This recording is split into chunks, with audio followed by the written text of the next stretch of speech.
Welcome to DDR news. ఈరోజు వార్తల్లోని తెలంగాణలో ఎంబీబీఎస్ బీడీఎస్ వైద్య విద్యకు సంబంధించిన ఫీజులపై కీలక నిర్ణయం వెలువడింది.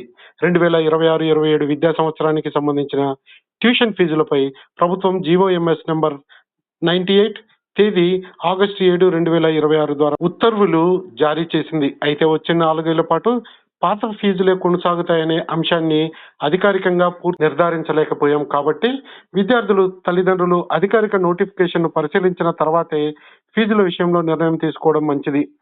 తెలంగాణలో వాతావరణం. తెలంగాణ ప్రజలకు వాతావరణ శాఖ కీలక సమాచారం. బంగాళాఖాతంలో ఏర్పడిన అల్పపీడనం ప్రభావంతో రాష్ట్రంలో వర్షాలు కొనసాగుతున్నాయి. రానున్న రోజుల్లో తెలంగాణలో పలు ప్రాంతాల్లో తేలికపాటి నుంచి మోస్తారు వర్షాలు కురిసే అవకాశం ఉందని వాతావరణ శాఖ తెలిపింది. కొన్ని ప్రాంతాల్లో వర్షాల తీవ్రత పెరిగే అవకాశం ఉన్నందున ప్రజలు స్థానిక వాతావరణ హెచ్చరికలను గమనించాలని అధికారులు తెలియజేస్తున్నారు. అమరావతి సీడ్ యాక్సెస్ రోడ్ ప్రారంభం. ఆంధ్రప్రదేశ్ రాజధాని అమరావతిలో కీలకమైన మౌలిక వసతుల ప్రాజెక్టు ప్రారంభమైంది. ముఖ్యమంత్రి Chandrababu Naidu Amaravati seed access road ను ప్రారంభించారు. రాజధాని ప్రాంతంలో రాకపోకలను మెరుగుపరచడం, భవిష్యత్ అభివృద్ధికి ఈ రహదారి కీలకంగా మారుతుందని ప్రభుత్వం చెబుతుంది. హైదరాబాద్, బెంగళూరుకి దీటుగా అమరావతిని అభివృద్ధి చేయాలనే లక్ష్యంతో ప్రభుత్వం ముందుకు సాగుతుందని మంత్రులు పేర్కొన్నారు. అమరావతి అభివృద్ధిలో ఈ రహదారి మరో కీలక అడుగుగా భావిస్తున్నారు. ప్రధాని మోదీ మంగళ్ మిలాన్. దేశ రాజధానిలో రాజకీయ కార్యకలాపాలు ఊపందుకున్నాయి. ప్రధాని నరేంద్ర మోదీ ఆధ్వర్యంలో ఎన్డీఏ భాగస్వామ్య పక్షాల నేతలతో మంగళ్ మిలాన్ సమావేశం జరిగింది.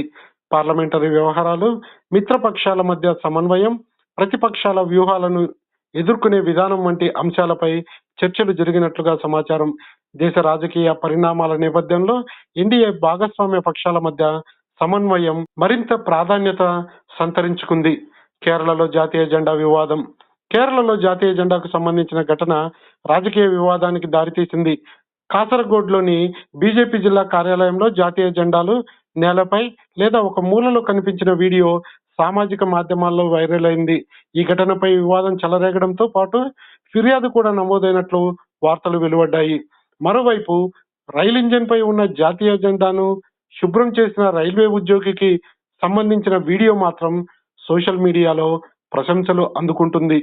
జాతీయ జెండా పట్ల గౌరవం ప్రతి ఒక్కరి బాధ్యత. కొలంబియాలో భారీ భూకంపం. కొలంబియాలో భారీ భూకంపం తీవ్ర విషాదాన్ని మిగిల్చింది. పశ్చిమ కొలంబియా ప్రాంతంలో 7.4 తీవ్రతతో భూకంపం సంభవించినట్లు నివేదికలు వెల్లడించాయి.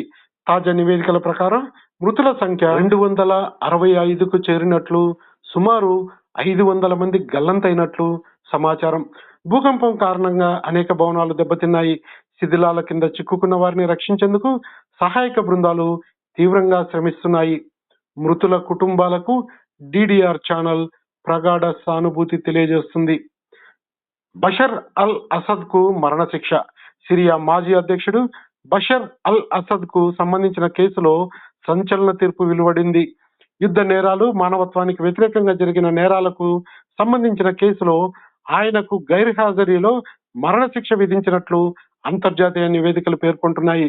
సిరియాలో జరిగిన దీర్ఘకాలిక అంతర్యుద్ధంలో భారీగా ప్రాణ నష్టం జరిగిన నేపథ్యంలో ఈ తీర్పు అంతర్జాతీయంగా చర్చనీయాంశమైంది. ఈ కేసులో తదుపరి న్యాయపరమైన పరిణామాలు కూడా కీలకంగా మారనున్నాయి. అమెరికా, ఇరాన్ ఉద్రిక్తతలు. మధ్యప్రాచ్యంలో ఉద్రిక్తతలు మరింత ఆందోళన కలిగిస్తున్నాయి. మౌతులకు సంబంధించిన నౌకాదాడి ఘటన నేపథ్యంలో ప్రాంతీయ భద్రతపై మరోసారి ఆందోళనలు వ్యక్తమవుతున్నాయి.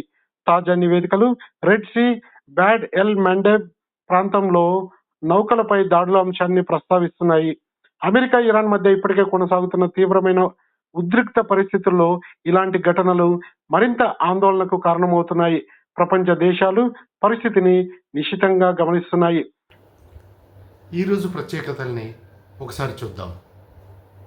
ఆగస్టు 14, 1947న బ్రిటిష్ పాలన నుంచి పాకిస్తాన్ స్వతంత్ర దేశంగా అవతరించింది.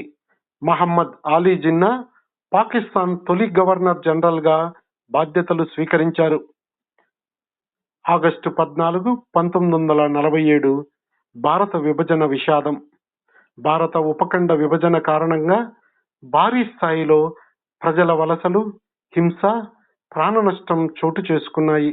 ఈ నేపథ్యంలో ఆగస్టు 14ను భారతదేశంలో విభజన విషాద శృతి దినం, పార్టీషన్ హారర్స్ రిమెంబరెన్స్ డేగా పాటిస్తున్నాయి.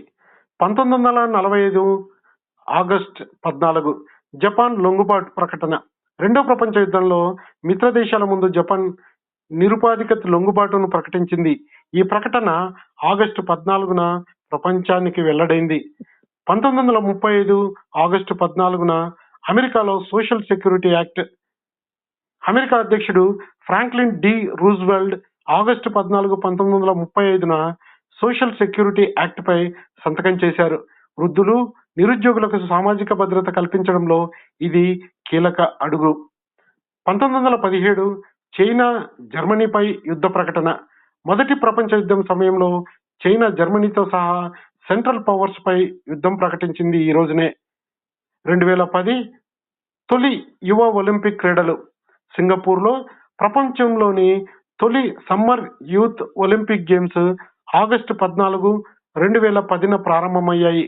14 నుండి 18 ఏళ్ల యువ క్రీడాకారులు ఇందులో పాల్గొన్నారు. 1971 బహ్రెయిన్ స్వాతంత్రం. బ్రిటన్ నుంచి బహ్రెయిన్ స్వాతంత్రం ప్రకటించుకున్న రోజు ఆగస్టు 14. స్వాతంత్రానికి ఒకరోజు ముందు విభజన జ్ఞాపకాలను గుర్తు చేసుకునే రోజుగా భారతదేశ చరిత్రలో ఆగస్టు 14కు ప్రత్యేక స్థానం ఉంది.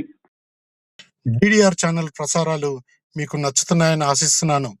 దయచేసి లైక్ చేయండి, కామెంట్ చేయండి, షేర్ చేయండి, సబ్స్క్రైబ్ చేయండి. Thank you very much.